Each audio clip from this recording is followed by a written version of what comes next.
Main dans la main, un déserteur et un vétéran entament une virée mortelle, semant la panique, la terreur et la mort sur leur passage. Ces redoutables partenaires vont mettre à profit leur savoir-faire militaire pour garder une longueur d'avance sur les forces de l'ordre. Police, plus d'un geste. Et ils n'hésiteront pas à faire feu pour maintenir à bonne distance ceux qui voudraient mettre un terme à leur fatale liaison.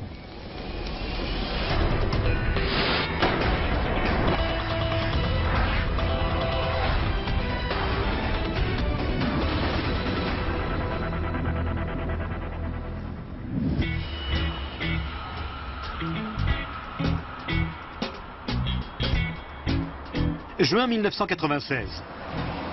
Les stations balnéaires de Caroline du Nord se préparent à accueillir les premiers touristes de la saison.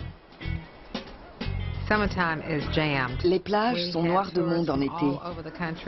Les touristes viennent de tout le pays et même du monde entier. Ils sont attirés par le climat.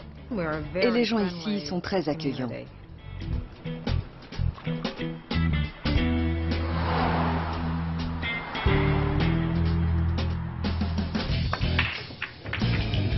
Fraîchement débarqué dans la région de Jacksonville, Tom Nelson, un jeune vétéran, s'est rapidement taillé une réputation de dur à cuire.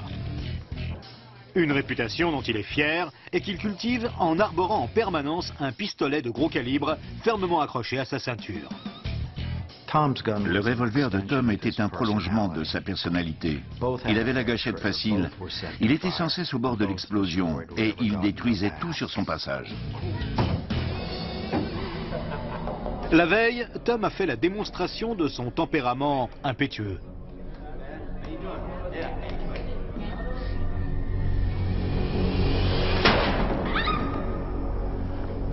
En montrant que c'est lui qui détient le pouvoir, Tom veut que les gens aient peur de lui. Tom Nelson était un forcené. Désolé mon pote. C'était un monstre, embarqué sur la voie de l'autodestruction. Tom a déjà séjourné en prison pour vol à main armée. Je déteste les flics. Il a été renvoyé de l'armée en raison de problèmes psychologiques. Il adore épater et choquer la galerie en racontant d'horribles histoires. Jamie, je t'ai raconté la fois où j'ai explosé la gueule d'un flic avec un marteau? T'as déjà cogné un flic? Carrément. Je me suis approché de lui et bam, son crâne a éclaté. C'est trop classe. Ouais. Dans un bar, Tom fait la connaissance de Jamie Chick, un marine. Lui aussi s'est façonné une image de gros dur en mâchonnant ostensiblement une balle de pistolet. Tom et Jamie semblent pousser l'un vers l'autre. Ils sont tous les deux fascinés par le pouvoir et par le chaos. Ils veulent plier le monde à leur volonté. Jamie se rend vite compte qu'il ne fait pas le poids devant Tom Nelson.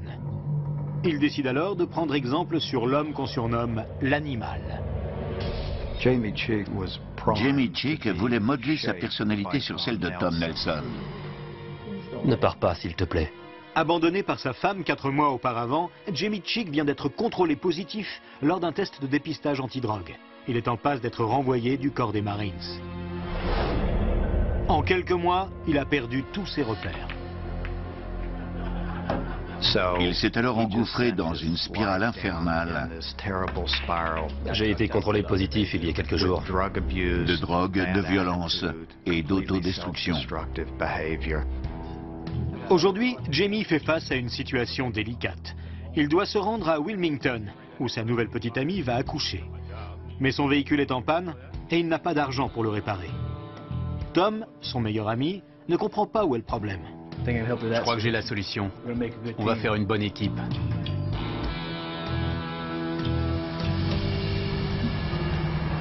Barbara Oxendine a récemment décidé de quitter son emploi de gérante de restaurant pour devenir chauffeur de taxi. Mais pour elle qui cherchait un travail sans histoire, cette reconversion est un très mauvais choix. Où je vous emmène? On va au bar qui est dans Smith Street. Ok, pas de problème.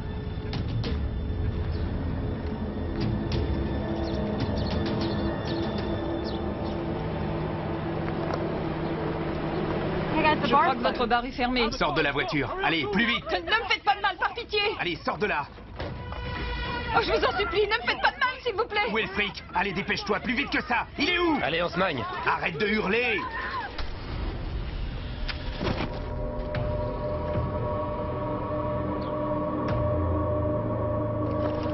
Allez, attache-lui les mains, dépêche-toi. Accélère. On la met dans le coffre. Viens, aide-moi. Barbara est inconsciente, mais toujours vivante. Les deux acolytes chargent le corps de la victime dans le coffre de la voiture On se casse. et prennent la route.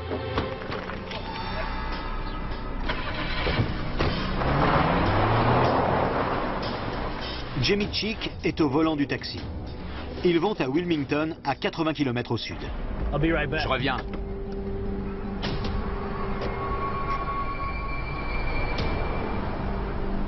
Tom Nelson achète de la bière, des rouleaux de papier et de l'essence à briquet. En revenant dans la voiture, il explique ses intentions à Jimmy Cheek. J'ai acheté de quoi régler son compte à notre passagère.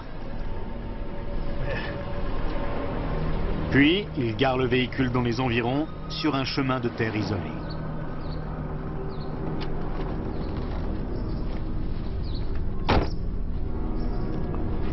Belle journée. Ouais, ça peut aller.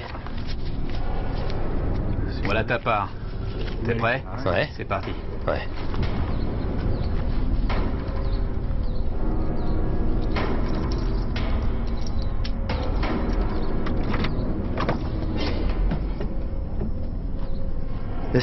Ils étaient en train d'éprouver leur puissance, leur toute-puissance de pouvoir prendre une vie innocente sans raison particulière. C'est cette expérience qui les a rapprochés. Ils se poussaient l'un l'autre à aller toujours plus loin.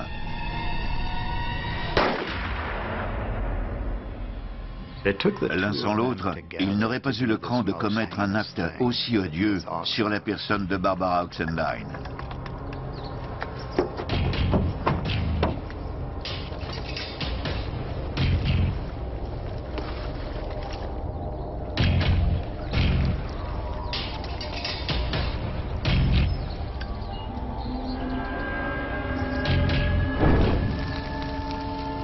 Pour Nelson et Cheek, ce bûcher sert avant tout à brouiller les pistes. Barbara Oxendine n'est qu'un dommage collatéral.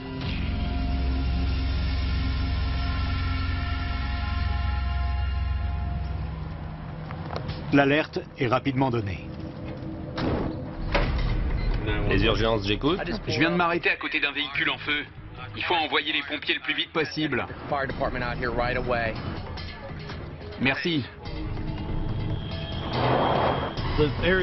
La zone où le véhicule a été découvert était éloignée des artères principales. Nous savions qu'il s'agissait d'un chemin de terre. En sortant de la caserne, nous nous sommes dit, encore un moteur en surchauffe. Il y en avait déjà eu plusieurs cette semaine-là. En arrivant sur place, j'ai vu cette épaisse colonne de fumée qui se dégageait. Je me suis dit, ok, cette fois c'est différent.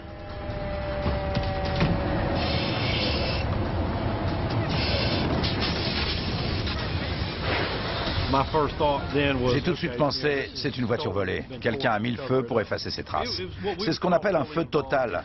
L'habitacle était entièrement calciné, les pneus aussi avaient brûlé. Les chaînes de télévision locales sont déjà sur place. Nous avons appris qu'une voiture en feu avait été retrouvée et que les pompiers étaient en train de maîtriser le brasier. Mais c'est le genre de choses pour lequel nous nous déplaçons immédiatement. Santé. Santé, mon pote. Non loin de là, Nelson et Cheek fêtent l'occasion en contemplant les nuages de fumée s'élever et survoler le quartier. Excusez-moi, vous pouvez appeler un taxi? Bien sûr. Super, merci.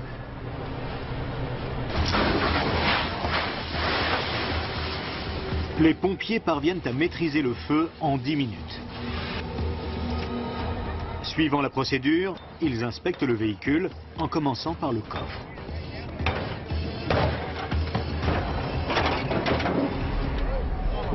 J'ai d'abord cru qu'il y avait un mannequin dans le coffre. C'était difficile de savoir s'il s'agissait d'un homme ou d'une femme. Seuls les tongs de Barbara ainsi que quelques lambeaux d'habits permettent l'identification.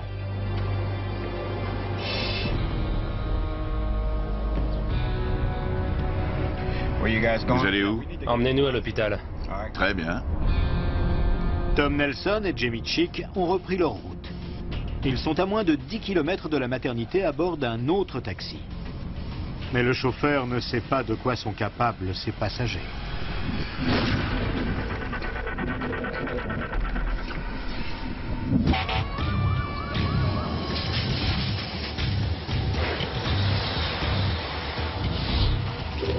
Wilmington, Caroline du Nord. Les inspecteurs de la brigade criminelle et les enquêteurs spécialisés dans les incendies s'affairent autour d'un véhicule brûlé. Dans le coffre du taxi a été découvert le corps de la conductrice totalement calciné. C'est le crime le plus ignoble que j'ai jamais vu. Toutes les parties de son corps étaient complètement brûlées. On ne reconnaissait plus rien. C'était dur à regarder. C'était un être humain. Une personne qui encore quelques heures auparavant était en vie. Quelle horrible façon de mourir. Les enquêteurs ne connaissent pas l'identité de la victime. Ils découvrent qu'elle a été ligotée avec des attaches en plastique.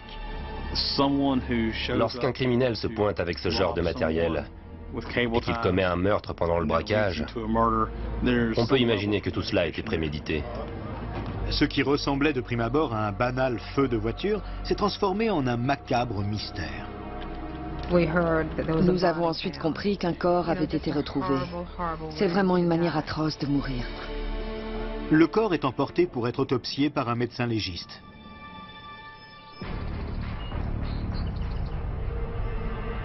Le véhicule a été abandonné dans un endroit reculé.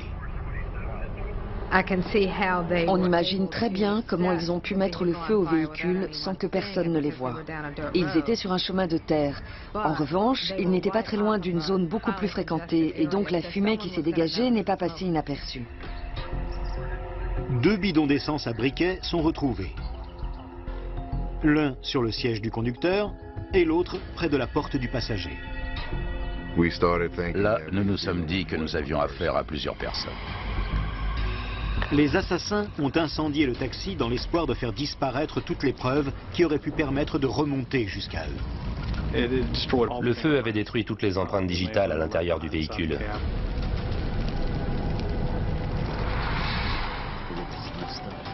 Mais dans la précipitation, ils n'ont pas pensé à tous les détails. Les enquêteurs très expérimentés ne laissent pas passer le moindre indice. Les chaussures de la victime, par exemple, indiquent qu'elle a été traînée jusque dans le coffre. Il était évident qu'elle n'était pas montée dans le coffre de son plein gré. Elle avait toujours ses tongs aux pieds. Nous en avons déduit qu'il avait fallu 2 personnes pour charger le corps dans le coffre. Je crois que j'ai trouvé un truc. Une bouteille retrouvée sur les lieux du crime laisse penser que le duo meurtrier est peut-être encore dans les environs. C'est encore humide. Nous avons retrouvé une bouteille d'alcool. Elle ne devait pas être là depuis très longtemps parce qu'elle était encore couverte de condensation. Nous avons conclu que cette bouteille devait appartenir au suspect. Malheureusement, la condensation a aussi effacé les empreintes digitales qui auraient pu se trouver sur la bouteille. Les policiers parviennent à identifier le propriétaire du véhicule grâce à la plaque d'immatriculation. Une compagnie de taxi située à Jacksonville. La disparition de Barbara Oxendine, veuve et mère, n'est pas passée inaperçue. Toute la communauté des chauffeurs de taxi de la ville est à sa recherche. Personne ne l'avait vue. On ne savait pas où elle était. Quand un chauffeur de taxi sans histoire disparaît pendant plusieurs heures, c'est qu'il y a un problème et que quelque chose de grave s'est produit. Nous étions tous au volant de notre taxi et on ouvrait l'œil pour repérer la voiture de Barbara. La police annonce qu'un corps a été retrouvé et que tout porte à croire qu'il s'agit de Barbara Oxendine. C'était vraiment perturbant d'apprendre qu'une chose pareille pouvait arriver à une brave personne comme elle. Tous les matins, elle était comme un rayon de soleil. Chaque fois que je la voyais, elle était gentille, polie. « Bonjour, comment allez-vous? Tout va bien pour vous ?» C'était vraiment une femme bien. Elle s'occupait bien de sa famille et faisait tout pour subvenir à ses besoins. Barbara Oxendine était une personne franche et discrète. Mais elle était aussi très amicale et de très bonne compagnie.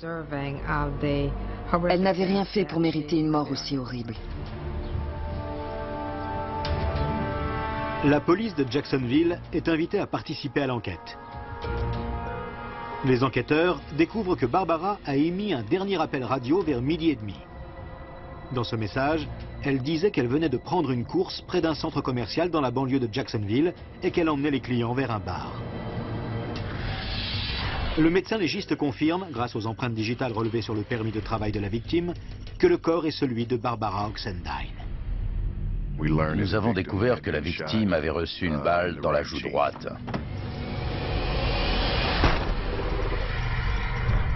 Une balle provenant d'un Magnum 357 est retrouvée logée dans son crâne. Mais la victime n'a pas été tuée sur le coup. Elle a survécu suffisamment longtemps pour avoir de la fumée dans les poumons. C'est la preuve qu'elle respirait encore quand le feu a pris. Il s'agit probablement de la méthode la plus atroce d'ôter la vie à quelqu'un. Ils ont mis le feu au véhicule et sont partis. C'est un manque de respect absolu pour la vie humaine. Quand on kidnappe quelqu'un, quand on l'enferme dans le coffre d'une voiture, quand on lui tire une balle en pleine tête, quand on met le feu au véhicule, en bref, quand on tue quelqu'un de cette manière horrible, comment fait-on pour se regarder dans le miroir? Je n'en sais rien. C'est tragique. Et il a fallu prévenir la famille de ce qui était réellement arrivé. Personne ne voulait être le messager d'une nouvelle aussi terrible. La tâche est confiée aux enquêteurs.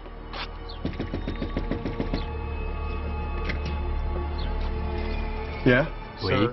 Monsieur, j'ai de mauvaises nouvelles à vous annoncer. Nous avons retrouvé le corps de Barbara. Le compagnon de Barbara, à la santé fragile, est rapidement mis hors de cause. Mais l'histoire sordide vire à la tragédie. En effet, les enquêteurs apprennent que Barbara est mère d'un garçon qui a déjà connu la souffrance de perdre un parent. Son père avait été tué lors d'un braquage dans une épicerie. Ce gamin avait perdu ses deux parents, tous deux assassinés. Toujours à Wilmington, Tom Nelson et Jamie Chick, les deux meurtriers, prennent du bon temps. Ils ont rendu visite à la nouvelle petite amie de Jamie qui vient d'accoucher d'un charmant petit garçon. L'enfant n'est pas le sien, ce qui n'a pas l'air de le gêner. Je suis vraiment contente que tu sois là. Comment vous êtes venu? On a fait du stop. Ça va? Il faut souligner l'ironie et la perversité de la situation. Ils viennent de commettre ce crime odieux et ils se retrouvent dans cette maternité en train de s'extasier devant une nouvelle vie. Et tout porte à croire qu'ils ont aussi peu de considération pour la vie de ce nourrisson que pour la vie qu'ils viennent de prendre. Jamie a entamé une relation avec une jeune femme enceinte alors qu'il était au plus bas. Le jeune soldat à la carrière militaire prometteuse venait de voir ses rêves voler en éclats. Regarde-toi! J'ai dit garde à vous! À cause d'une affaire de drogue. Tu sais ce que ça va te coûter? Pour Jamie, entrer dans le corps des Marines représentait la dernière chance de connaître une vie normale. Après une enfance marquée par la violence, il est très vite tombé dans la drogue. Tu fais honte à ton uniforme et au corps des Marines tout entier. Jamie a grandi dans un foyer brisé. Mal aimé par ses parents, il n'a connu que l'extrême pauvreté et la violence. Sa mère alcoolique l'a abandonné alors qu'il était encore très jeune, le laissant à la merci d'un père sadique. Jamie Chick était battu quotidiennement par son père, lui aussi alcoolique. C'était un sadique qui réunissait les enfants et leur demandait de lancer des dés pour décider combien de fois il allait les frapper. Pour calculer le nombre de coups de ceinture qu'il allait donner, il prenait le numéro qui sortait et le multipliait par 10. 5.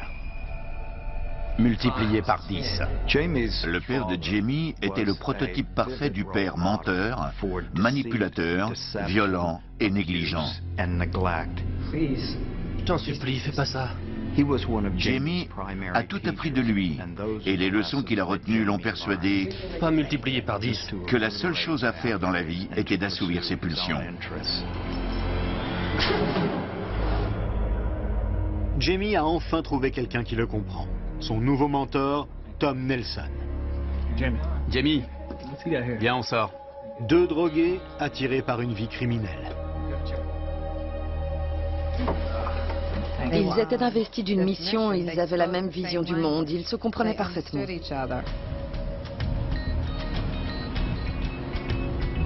Sur ma gauche, il y a le centre commercial où Barbara a pris sa dernière course. Elle pensait sûrement que ce serait une course comme une autre. La chasse à l'homme est ouverte. Les forces de police tentent de retracer le parcours de Barbara depuis le centre commercial où elle a pris sa dernière course jusqu'au terrain abandonné où son cadavre calciné a été retrouvé. On a fait le chemin en sens inverse depuis Wilmington en empruntant la route la plus probable.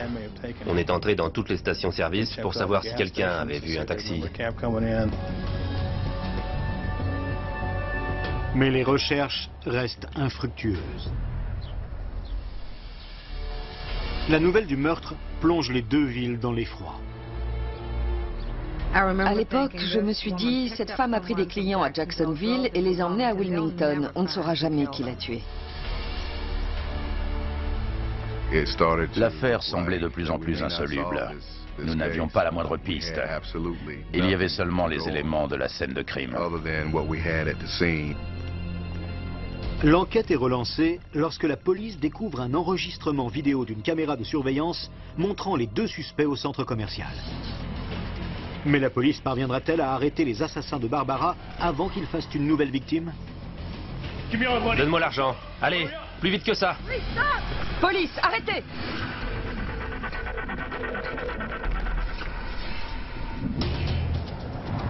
En Caroline du Nord, la police est à la recherche des meurtriers de Barbara Oxendine. Les inspecteurs viennent de mettre la main sur un film enregistré par la caméra de surveillance d'un distributeur automatique de billets. Ils ont regardé toutes les bandes et ils ont repéré les suspects alors qu'ils montaient à bord du taxi. Mais les images de mauvaise qualité se révèlent inexploitables. L'enquête a commencé il y a 3 jours et l'espoir d'identifier les tueurs s'estompe peu à peu. En général, un meurtre non élucidé dans les premières 48 heures reste à jamais non résolu. C'est au cours de cette période que toutes les pistes se dessinent. Après ça, c'est un coup de chance. Depuis le meurtre, Jamie Chick et Tom Nelson sont restés tranquillement à l'hôpital de Wilmington. Mais conscients qu'ils doivent maintenir une longueur d'avance sur la police, ils décident de remettre le cap sur Jacksonville. C'est le frère de la petite amie de Jamie qui doit les conduire. On doit se tirer d'ici. Je vais devenir dingue. On vient d'arriver. On va se faire encore un peu d'argent. D'accord, on y va. Super. Ma chérie, Ça va? on doit sortir faire une course. D'accord. Tout va bien? T'es sûr?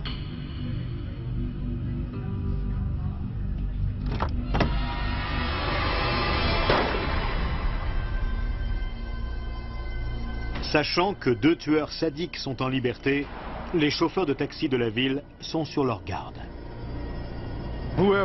Ceux qui avaient fait le coup étaient toujours en cavale. Donc tous les chauffeurs de taxi étaient restés en état d'alerte. On y regardait à 2 fois avant de prendre une course. Et on vérifiait que c'était pas eux. Je prends une course à l'hôtel Fairfield. Je suis allé près d'un cinéma. J'étais venu voir s'il n'y avait pas 1 ou 2 clients qui attendaient un taxi. Et j'ai vu 2 types. Ils avaient juste l'air de 2 soldats en permission qui sortent du cinéma. On va au centre-ville chercher un truc à manger, c'est bon? Bien sûr, grimper. Et ils m'ont fait signe. Je les ai pris en leur demandant où ils voulaient aller. Et ils m'ont dit qu'ils devaient passer prendre une commande dans un fast-food. Ensuite, ils voulaient aller dans un autre cinéma. Tim Newton n'a pas la moindre idée qu'il transporte les 2 tueurs. On est bientôt arrivé? On est tout prêt? D'accord. On arrive dans 5 minutes.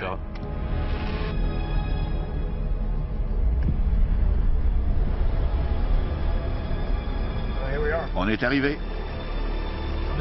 Je reviens.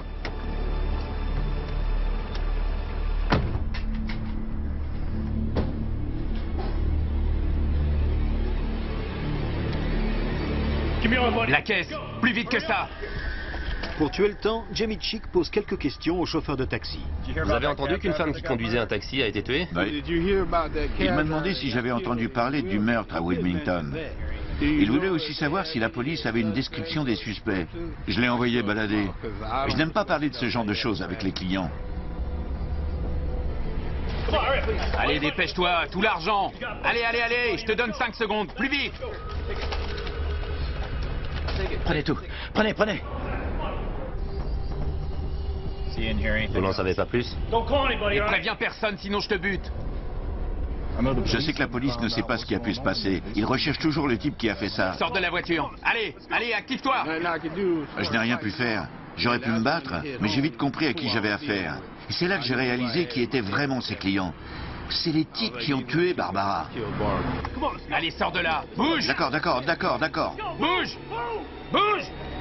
D'accord, mec. Recule. Allez, Jamie, on fout le camp. Heureusement, une voiture de police patrouille dans les environs. Ils ont volé mon taxi. Un de nos hommes est arrivé sur place immédiatement et a tenté d'arrêter les suspects. Accélère, allez. Avance. Tom, la police. Je vais arranger ça. Ils ont tiré dans les vitres du taxi pour tirer sur les policiers. Je me souviens que je me suis dit, plusieurs personnes vont mourir sur ce parking. Et puis tout à coup, le taxi s'est arrêté net et boum, les deux portières se sont ouvertes. Police, arrêtez-vous! Police, plus un geste. Comme il y avait de nombreuses personnes, les officiers n'ont pas pu ouvrir le feu. Police, arrêtez-vous! Coup de feu! Les fugitifs se séparent et disparaissent dans la nuit. Une fusillade était inconcevable. Bien sûr, Jacksonville est une ville où vivent de nombreux militaires. Ici, beaucoup de personnes portent une arme et des crimes sont commis avec ces armes, mais jamais à cette échelle. Il y a entre Tom et Jamie une émulation malsaine, alimentée par leur besoin perpétuel d'excitation, leur soif de sensation, la prise de risque. Ils s'entraînent mutuellement dans une spirale sans fin, détachée de la réalité.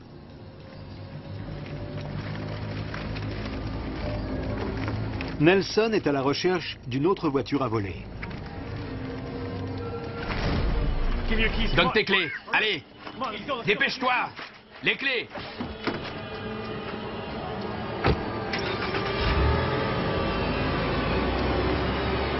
Nous ne savions pas où ils étaient. Nous avions déployé des unités aux quatre coins de la ville. Jacksonville ressemble à une zone de guerre. Des dizaines d'officiers de police sont lancés aux trousses des suspects. Les informations télévisées ne parlent plus que de la fusillade. Il y avait deux cinglés capables de tout en cavale dans la ville.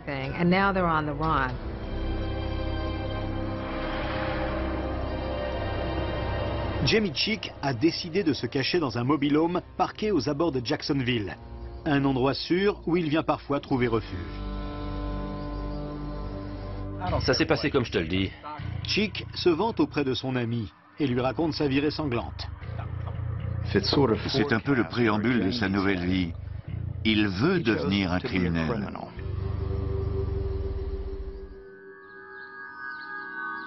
Nelson finit par arriver lui aussi à la planque.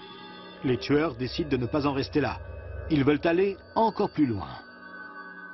Cette étape est très intéressante. Ils se sont dit qu'ils passeraient inaperçus s'ils changeaient d'apparence. Montre-moi. J'adore, ça te va bien. Mais en réalité, ils cherchent à se ressembler en se teignant les cheveux de la même couleur. On ressemble à des jumeaux, mon pote. Et c'est un moment lourd de sens dans leur relation.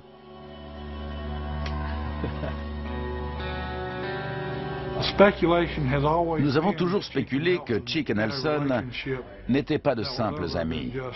Ils étaient plus que ça. Tom Nelson n'entrait pas dans le moule. Il avait toujours mené une vie peu conventionnelle, qu'il s'agisse de sa vie professionnelle, sociale ou même sexuelle. Il prenait la vie comme elle venait, et il avait eu l'occasion de fréquenter des travestis et de connaître toutes sortes d'expériences sexuelles.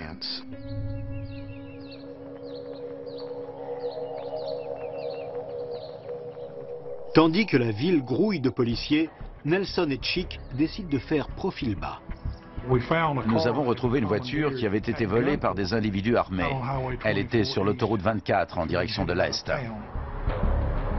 Le véhicule a été abandonné non loin du centre commercial où Barbara Oxendine a embarqué les deux suspects. Pour les enquêteurs, ce sont probablement les mêmes individus qui ont commis ce nouveau braquage. Une nouvelle information va débloquer l'enquête. Le shérif Brown, du comté de Hounslow, a obtenu un tuyau d'un informateur. Jamais de la vie. Écoute, tu sais que j'ai raison. Allez, arrête tes histoires. Attends. Entre, mon pote. L'informateur explique qu'en allant payer un de ses employés qui vit dans un mobil-home, il a rencontré un personnage intéressant. Notre informateur est entré dans le mobil-home et cet homme s'est présenté et lui a serré la main. Jamie Chick. Bonjour, Patrick. Comment vas-tu? Plutôt bien. Au cours de l'enquête, on n'avait pas encore rencontré de personne prénommée Jamie Chick. Ouais, je vais prendre une bière, merci. J'allais justement raconter ce qui vient de m'arriver. C'est dingue. On était dans un taxi. L'informateur écoute les révélations de Jamie Chick.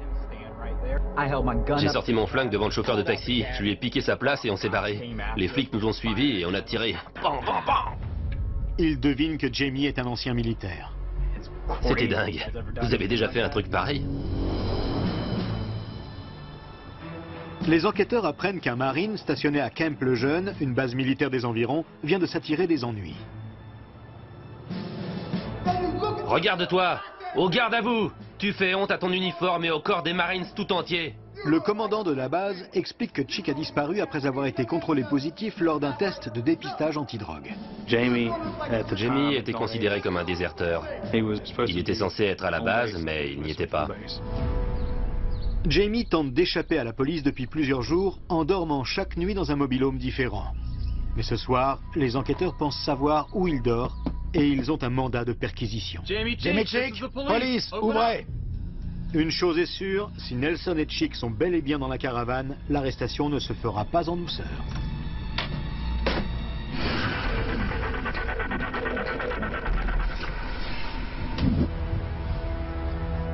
Les policiers de Jacksonville ont appris que le meurtrier qu'ils recherchent, Jamie Chick, a trouvé refuge dans un mobil-home. Jamie Chick, police, ouvrez!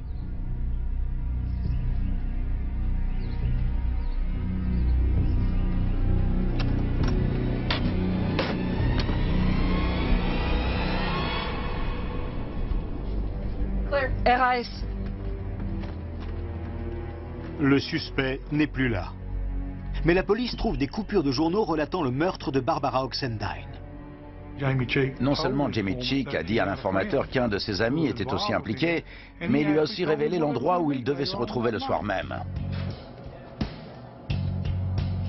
Le rendez-vous doit avoir lieu dans un bar bien connu des forces de l'ordre. Un repère de gang de motards.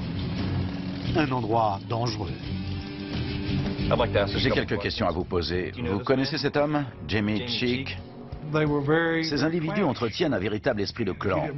Ils vous font vite sentir que vous ne faites pas partie de leur monde. Il est très fréquent que les gens qui s'aventurent dans ce bar se fassent poignarder et tirer dessus, ou tout simplement voler. Jamie? Ouais, je vois qui c'est. Et tu sais où je peux le trouver? Il a des amis? Je sais qu'il traîne avec un mec qui s'appelle Tom Nelson, une tête brûlée. Les enquêteurs apprennent qu'il s'est vanté d'avoir enfoncé un marteau dans le crâne de quelqu'un si fort qu'il est resté coincé. Quand on a découvert qu'il entretenait ce genre de fantasme malsain, on a mieux compris sa psychologie. La police s'intéresse au casier judiciaire de Tom Nelson. Il a séjourné en prison dans le New Jersey pour vol. Et récemment, il a été condamné à de la prison avec sursis pour vol de stupéfiants. Ancien soldat, il a reçu une rapide formation avant d'être envoyé en poste en Allemagne. Après une tentative de suicide, il est renvoyé de l'armée à cause de problèmes psychologiques. Nelson déclarait à qui voulait l'entendre que s'il se retrouvait piégé par la police, il n'hésiterait pas à ouvrir le feu.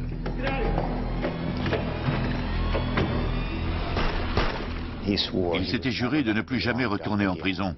Je pense qu'il savait pertinemment que la fin était proche, mais ça n'avait pas d'importance. Sa vie n'avait pas plus de prix que celle de n'importe qui. La police est maintenant convaincue qu'ensemble, Tom Nelson et Jamie Chick sont extrêmement dangereux. Ces gens ont été entraînés à tuer.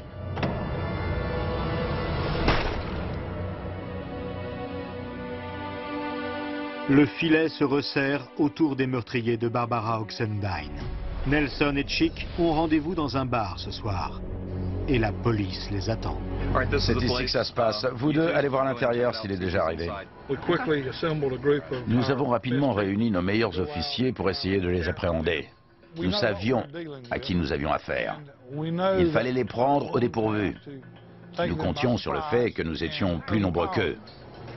Notre plus grande crainte était qu'ils prennent des otages, et surtout qu'ils les utilisent. Des policiers en civil entrent dans le bar. L'endroit est désert.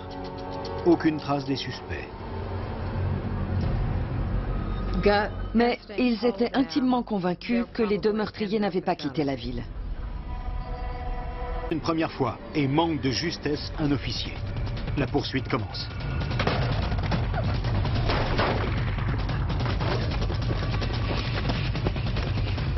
On a essuyé des tirs nourris. Police, arrêtez! La porte s'est ouverte et ils ont détalé dans la forêt.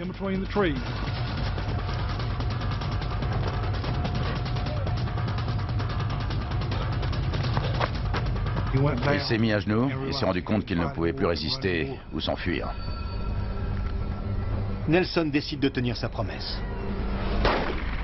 Tout à coup, il y a eu un silence.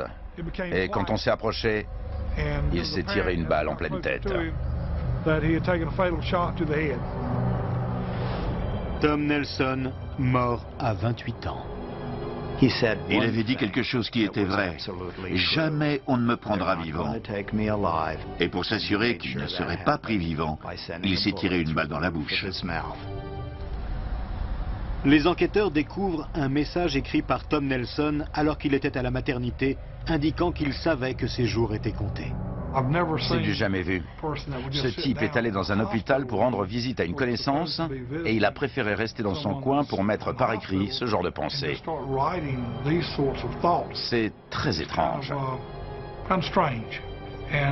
Dans ses notes, il parle des forces de l'ordre. Il dit clairement dans un des messages que jamais les forces de l'ordre ne l'arrêteront vivant. Jamie Chick est toujours en cavale. La police pense qu'il est armé et dangereux. Ces actes avaient montré qu'il n'était pas là pour plaisanter. Mais on ne savait pas de quoi il était capable et on ne voulait pas le savoir.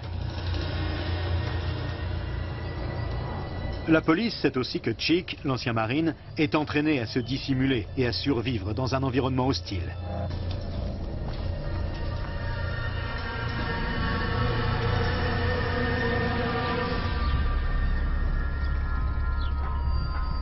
Alors que le jour se lève, le fugitif reste introuvable. Une vaste chasse à l'homme est lancée. Le couvre-feu a été déclaré dans la partie est de Jacksonville. On a fait du porte-à-porte pour nous assurer que la population avait pris la mesure de la situation. Le moindre faux pas pouvait avoir de graves conséquences. Beaucoup de gens ont eu peur, notamment parce qu'ils ne comprenaient pas la situation. Ils conduisaient leur voiture et se demandaient pourquoi 300 officiers de police quadrillaient les rues de la ville. Toutes les voitures qui quittaient la ville devaient passer au moins 2 barrages de police. On fouillait les voitures, y compris le coffre. Il fallait absolument qu'on arrête cet individu, par tous les moyens possibles.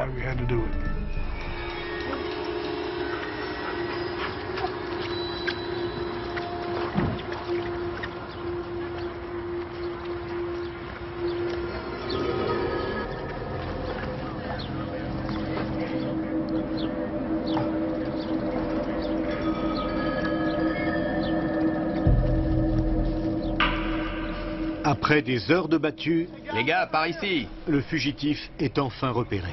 Le voilà, le voilà. Police! Police, les mains en l'air!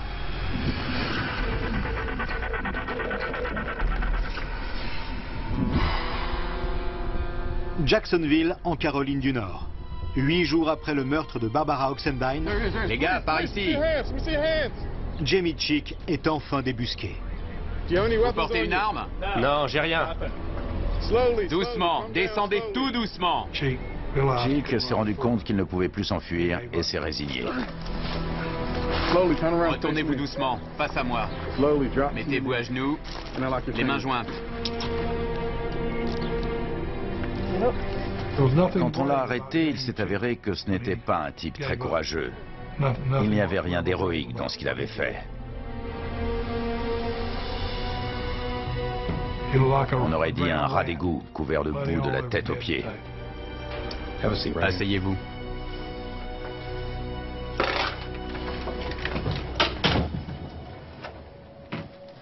Une fois au commissariat, un des enquêteurs pense avoir trouvé le moyen de le faire parler.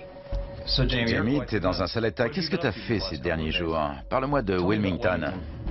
Il a tenté un coup de bluff. Il lui a parlé de Wilmington. Jamie a commencé à douter. Alors il lui a dit, « Tu sais qu'on a un enregistrement vidéo de toi au centre commercial ?»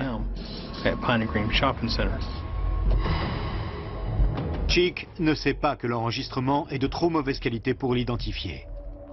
Et là, Jamie a dit, « Ouais, on a pris un taxi pour Wilmington. » Et il a dévoilé plusieurs détails à propos du meurtre qui a suivi.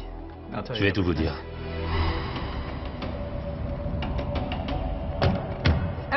Où je vous emmène? Une fois dans le taxi, Tom a dit, « On va dans un bar qui s'appelle Friends. » Il s'agit d'un bar gay. Mais une fois arrivé, le bar était fermé. Je crois que votre bar est fermé. Sors de la voiture, plus vite que ça! Tom lui a dit de ne pas hurler, de ne pas faire de bruit. Ils allaient lui prendre son taxi. Jamie, tu ne le sais peut-être pas encore, mais Tom est mort. Jamie Chick essaie de faire porter le chapeau à son complice. Il affirme qu'il a agi uniquement parce qu'il avait peur de Tom Nelson. Quand Tom est en colère, il n'y a pas intérêt à le contrarier. Allez, dépêche-toi! Ferme-la! Arrête de hurler!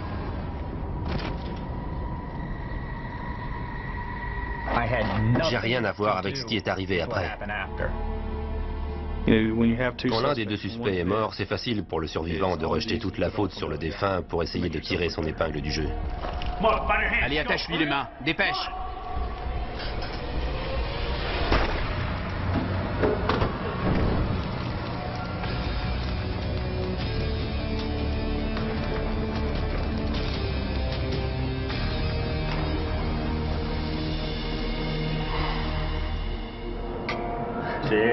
À ta santé. À ta santé, mon frère. Ils se sont assis et ils ont regardé le taxi en flammes au loin avec à l'intérieur une femme en train de brûler vive. Il m'a forcé à l'aider. Chick décide d'arrêter de parler et demande un avocat. Il est immédiatement placé en détention. Les analyses balistiques permettent d'affirmer que le revolver de Tom Nelson est bien l'arme du crime.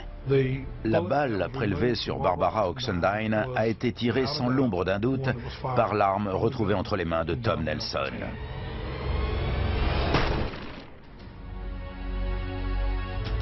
Jamie Chick est inculpé de meurtre avec préméditation, de kidnapping et de vol à main armée. Le procès commence. En écoutant le réquisitoire du procureur, ils apprennent que les deux meurtriers ont bel et bien assassiné Barbara Oxendine alors qu'ils allaient rendre visite à un nouveau-né. On va à l'hôpital. Voilà un homme qui a laissé mourir une femme dans d'atroces souffrances et qui est ensuite allé à l'hôpital pour rendre visite à une jeune maman comme si la vie suivait son cours. Pour moi, il est tout aussi monstrueux que Tom Nelson. À la barre, Jamie Chick tente de convaincre le jury qu'il a obéi à Tom Nelson uniquement parce qu'il craignait de se faire tuer. Et comme l'a dit l'avocat, ça faisait de lui un lâche, mais ça ne faisait pas forcément de lui un meurtrier. La défense de Jamie Chick affirme qu'il n'existe pas suffisamment de preuves matérielles impliquant Chick dans le meurtre. Mais le ministère public met en garde le jury. Chick a eu plus d'1 an pour inventer un tissu de mensonges et rejeter toute la faute sur son partenaire décédé. Il a eu plusieurs fois l'occasion de refuser de suivre Tom Nelson. Mais ils étaient complices. C'est aussi simple que ça. En juin 1997, le jury déclare l'accusé coupable de tous les chefs d'accusation. Chick est condamné à mort. Jamie a fondu en larmes et n'a cessé de répéter « Je n'ai tué personne ». Les jurés étaient convaincus qu'il s'agissait d'un meurtre vraiment atroce. Absolument atroce. Et que toutes les personnes impliquées, de près ou de loin, méritaient la mort. La réunion de ces deux individus ne pouvait que conduire à un désastre. Nelson était le détonateur et Chick l'explosif. Sors de la voiture, allez, plus vite! Tim Newton est conscient qu'il a bien failli être la seconde victime des meurtriers. Tire-toi, tire-toi! Personne n'avait jamais dégainé une arme devant moi. C'est un petit miracle qu'il n'y ait eu qu'une seule victime. Je crois que tous les chauffeurs de taxi ont commencé à faire plus attention et ont gardé l'œil rivé sur le rétroviseur après cet incident. Ces deux odieux personnages, ces dégénérés, ont contemplé le spectacle de cette femme en train de mourir et n'ont pas levé le petit doigt.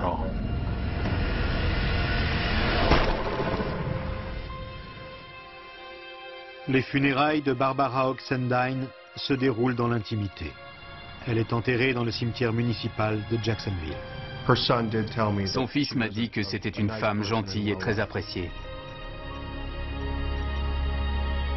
Sur sa pierre tombale, on peut lire « Mère Soleil ».